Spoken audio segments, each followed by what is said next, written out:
ریاست جموں کشمیر میں میوہ صنعت معیشت کے لیے ریڑھ کی ہڈی تصور کی جاتی ہے۔ اس صنعت سے ریاست کو سالانہ اربوں روپے کی آمدنی حاصل ہوتی ہے، لیکن یہ صنعت ہمیشہ حکومت کی عدم توجہی کا شکار ہوئی ہے۔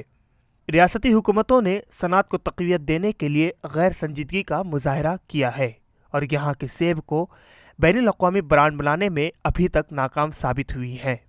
وادی میں کئی طبقے سیب کی صنعت سے وابستہ ہیں۔ اس کی کاشتکاری اور تجارت سے یہاں کی آبادی کے ایک بڑے حصے کی روزی روٹی منحصر ہے۔ ساتھ ہی ساتھ میوہ صنعت ریاست میں بے روزگاری کو کسی حد تک کم کرنے کا ایک اہم ذریعہ بھی ہے۔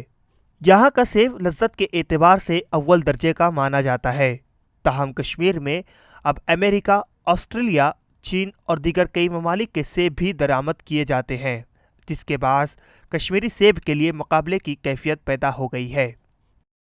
مال امیک پروڈکٹ گو زیادہ مگر گورنمنٹ نی ات متعلق کھانا ایکشن ام خاطر گھس مختلف وتہ کھولنا یہ گوس یعنی مختلف ملکن اگر یہ گھس تھوڑا مال گھس ایکسپورٹ جان یعنی اس مال سہ گھس ایکسپورٹ تو یہ منڈین روز دباؤ کم امہ سۭتۍ وجوہات یمے کہ گروور یم گئی بالکل یعنی گئی برباد گئی۔ گزشتہ کئی برسوں کے مقابلے میں رواں برس سیب کی قیمتوں میں کئی گنا گراوٹ درج کی گئی ہے۔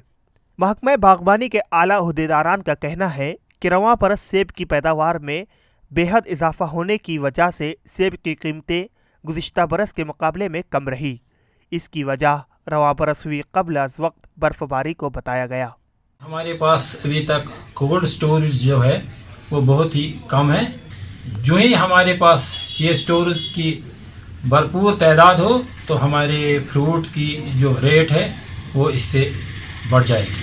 سی اسٹورز ہر ڈسٹرکٹ میں ہونی چاہیے جس سے ہمارے گروور کا بہت فائدہ ہو جائے گا۔ کاشتکاروں کی شکایت ہے کہ اس صنعت کے تئیں حکومت کی عدم توجہی کا خمیازہ انہیں بھگتنا پڑتا ہے۔